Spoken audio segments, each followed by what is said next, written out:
Here I have created one plot. Okay. Tal means whether the person is having normal or reversible defect of thought and fixed defect. The defect is already fixed, or sometimes it is getting reversed, or it is the normal. So out of 180 members, around 95 members is the situation is normal, but few, that means 70 members is having the defect is getting reversible. Few members, that means around 10 members is having fixed defect.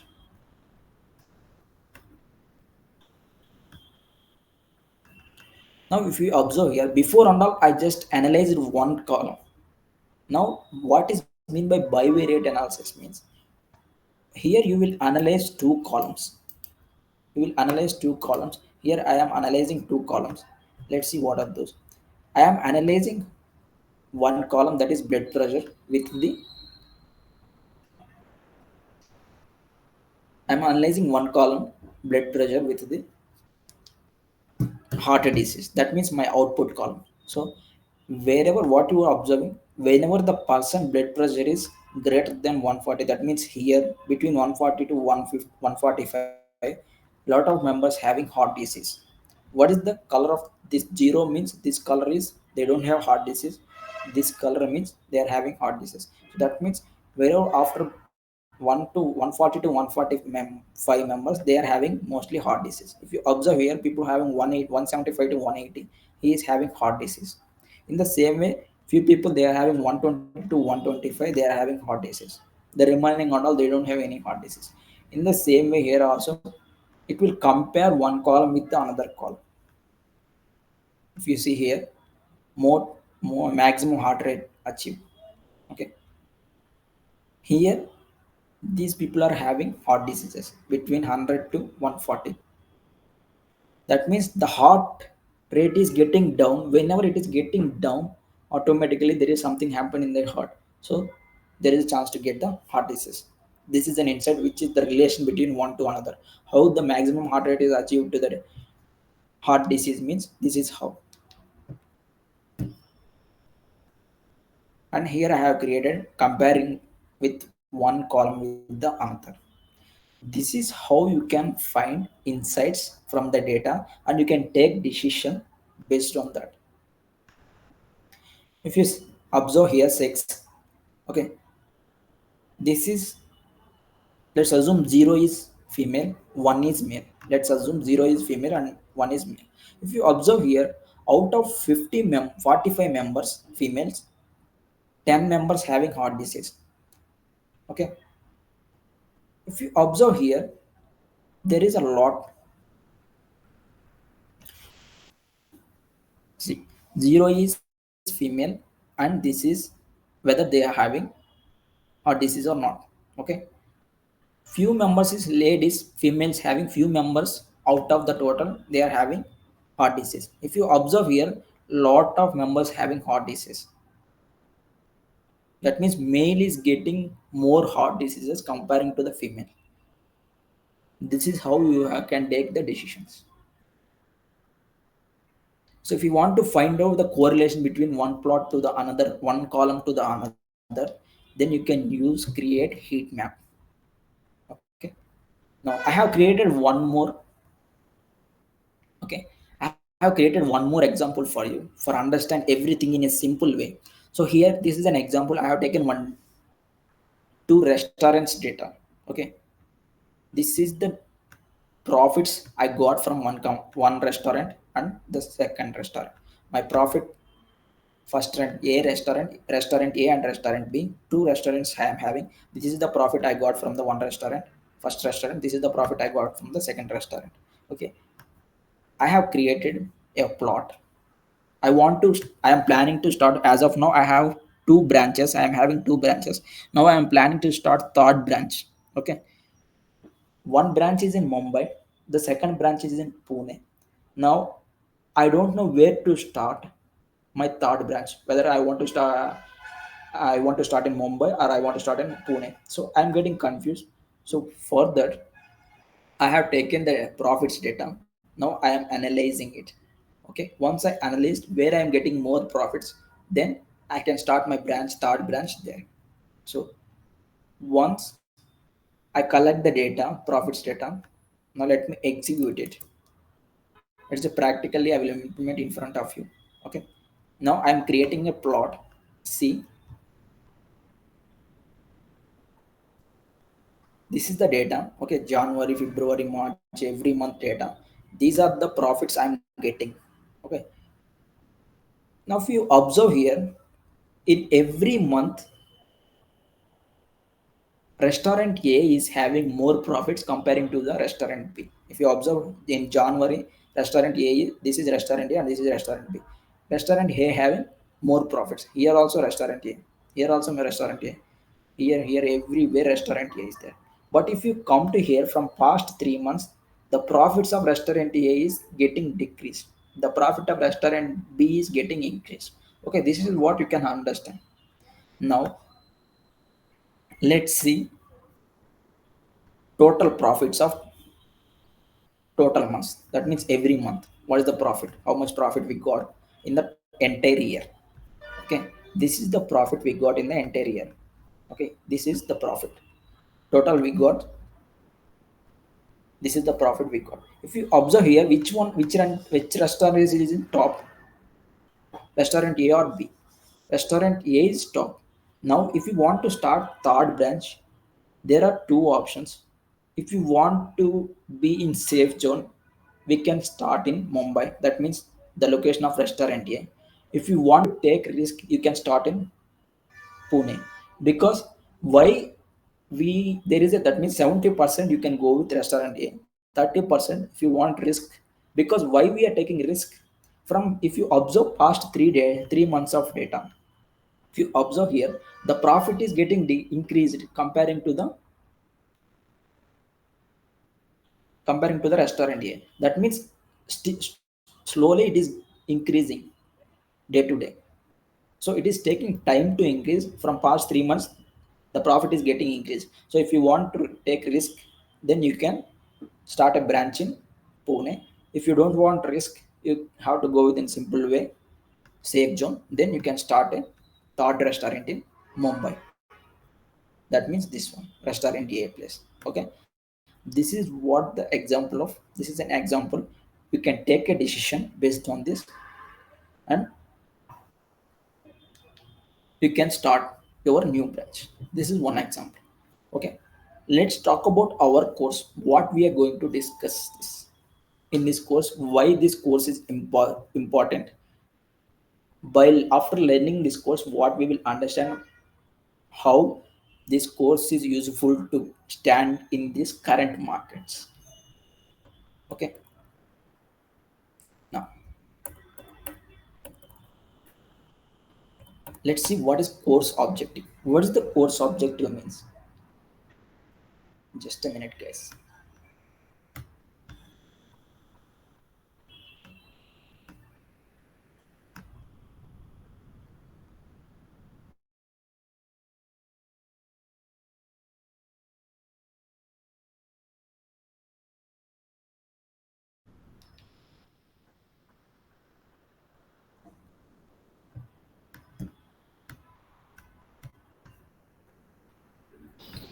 Participants, stay online. Sir will join in a while. Yeah, Sakshi, am I audible? Yeah, you're audible, sir. Yeah. Okay, I just changed my network. That's Okay, no problem, sir. yeah. Okay, the course objective is first what we are going to learn in this course. First, we will understand what is the demand of data engineering, how the data engineering will work, and then next we learn what is data analytics concepts. First, we will learn what is mean by data engineering, what is the core objective of data engineering, how it will work, and then next we will learn data analytics. Then next, what is data lifecycle management? How it will work means data engineering will collect the data, and data analysts they will analyze and they will take drive decisions, and they will share to their clients. They can use this data to take any better decisions. This is what the data lifecycle management and how it will work. And the third one is okay, once you are aware of the outside topics, that means the overview, then you have to know how it will work inside. how you will process the data, how you will store the data in the databases, and how you will retrieve the data. Already I mentioned SQL is important. Why it is important? If you want to retrieve the data from the databases, you want any tool to handle databases. So that's the reason you want SQL. How? Where you will store the data? You will store the data in databases. That is the reason you can the storage. Then what is mean by data pre-processing? Pre-processing means converting your raw data, that means not in the usable format, into usable format. Converting your raw data, that means unusable format, to usable format. That's what the data pre-processing. Once you convert it into raw data to useful format, then you can create visualizations, you can understand the data. Once you understand the data, then you can create reports, you can share to your clients, you can take driving decision making, better decisions. This is the main course objective. Now let's see what are the modules we are having inside, one by one. So we are having totally 9 modules. Okay, in the module 1, you will learn introduction to data, what is data engineering and data analytics, what is the overview, how it will work data engineering, how you will get the data, what is data engineering, what is data analytics, what is the life cycle of the data management. Suppose you are getting the data from the data engineering, data engineer, it is storing in the databases. You are a data analyst guy, you will retrieve the data from the databases, you will analyze the data. If you are a data scientist guy, you will analyze the data and you will give predictions for the, suppose if you are having Zomato company, let's take an example of Zomato company. I have a data from past 5 years, from 2001 to 2025, 2024. I'm having 4 years of data. I will check what is the profit of the every year company. Then I will give prediction what will be the, how many, what is the profit of next years. That means 2025, 2026, 2027. I will give the prediction what will be the, suppose in 2024 they are having 3 million profits. Then based on that data I will give prediction, okay, in 2026 there you will get a profit of 6 million. So by using the past data, I can give prediction. This is how the data scientist will do. Okay, different data domains we are having. You will understand each and every domain. Okay, what are the key concepts? That means what is the work of data engineer? What is the work of data analyst? Okay, what is the work of data scientist? What is the work of ML engineer? You will understand all this in the module 1. That means introduction. Then if you come to module 2, we will completely concentrate on data engineering. That means how we can collect the data. That means from where, data warehouses, data lakes, from the, if you are having data in inside of your company, you can collect from your own database only. If you are collecting the data from the Google Earth engine and outside, how the Google Earth engine will work, it will work through satellites. Okay, you can collect it from there. You will select the region, which region you want, then you can collect the satellite data. So this is what the data collection. Once you collected the data, you have to ingest into, that means you will convert the data into formats, useful formats. Then you will store in your database solution, databases. Once you store the databases, then you have to process the data using your frameworks, big data frameworks. Okay, you will build pipelines to process the data. Okay, for that, which programming language you will use? You will use Python to process the data. This is how the data engineering fundamentals. You will learn the module 2.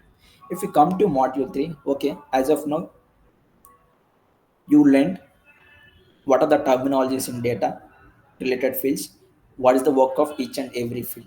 In the module 2, you learn how we can collect the data, how we can store in the databases. If you come to module 3, data analytics and visualizations.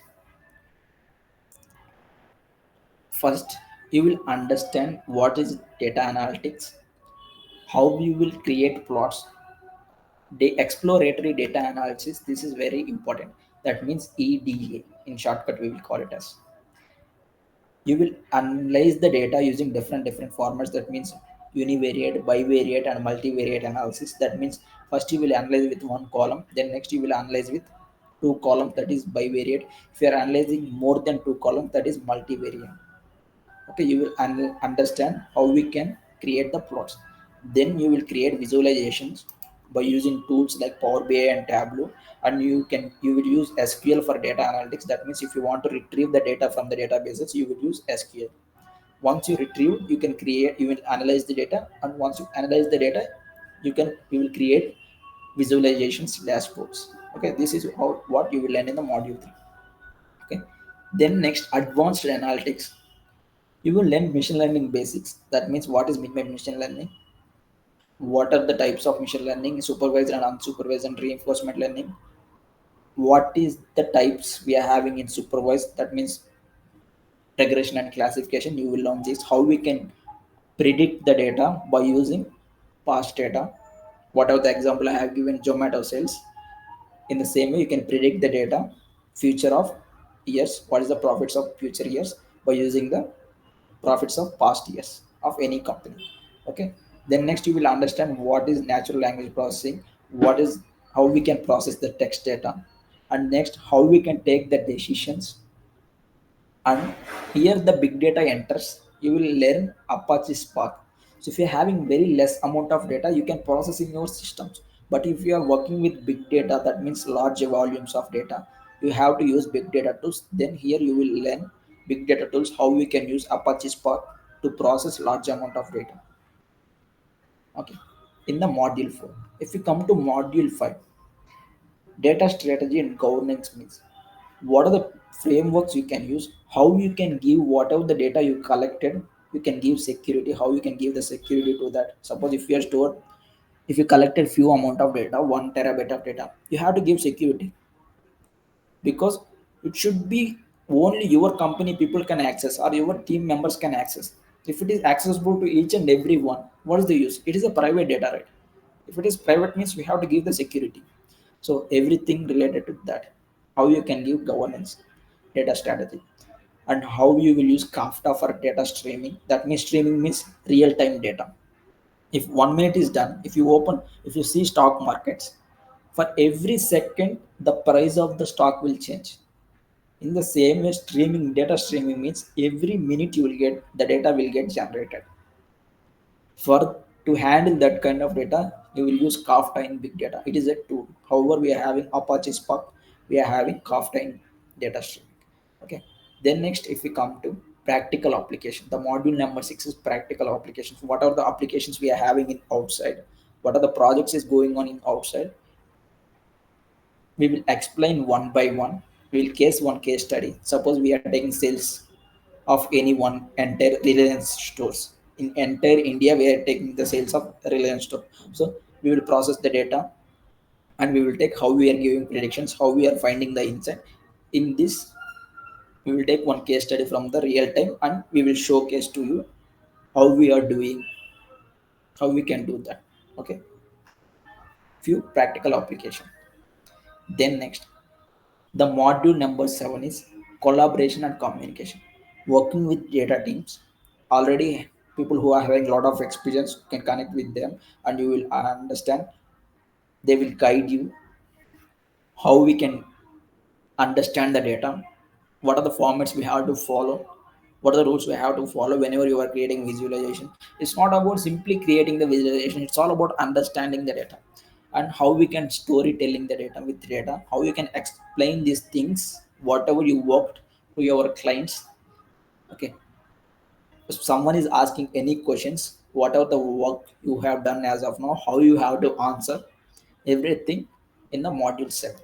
Then next we comes to module 8. It is Apache Airflow. Okay, Apache Airflow means if you want to,